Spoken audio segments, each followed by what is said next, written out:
Assalamu alaikum. I'd like to talk today briefly about what happened yesterday on social media. Pakistan's Prime Minister Shehbaz Sharif has gone to Turkmenistan, and there was the President of Russia and the President of Turkey there as well, and several other dignitaries. And this account by the name of RT India tweeted a video claiming that Prime Minister Shehbaz Sharif had to wait like a very long time for his meeting with the Russian President Vladimir Putin.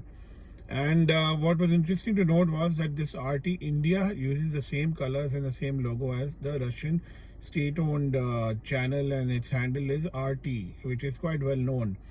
And when the moment I saw it, I thought this must be fake. This must be a troll account, or it must be, because it seems to be doing this kind of propaganda which puts Pakistan in poor light.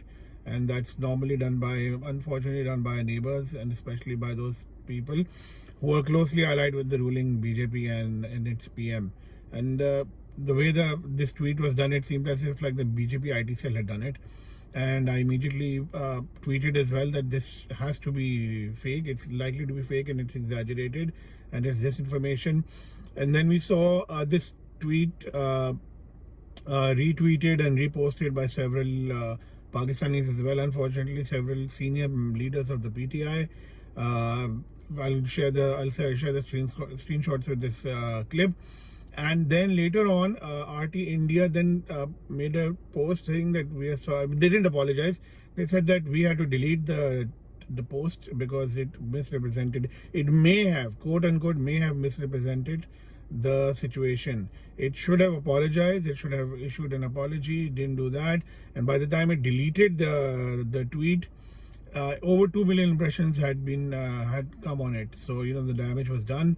And my point here is that it's sad to see that we see followers of one particular party who seem to think that the leader is above everyone else, is above the nation and above the country as well, which is quite a shame.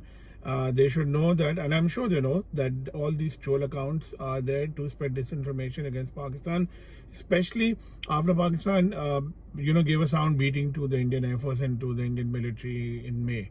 So it's quite sad, and unfortunately, however much we talk about disinformation and misinformation and curbing it and all that, we can't seem to do anything about it, especially when we've got it heavily weaponized and heavily politicized. One other thing that I would like to add is that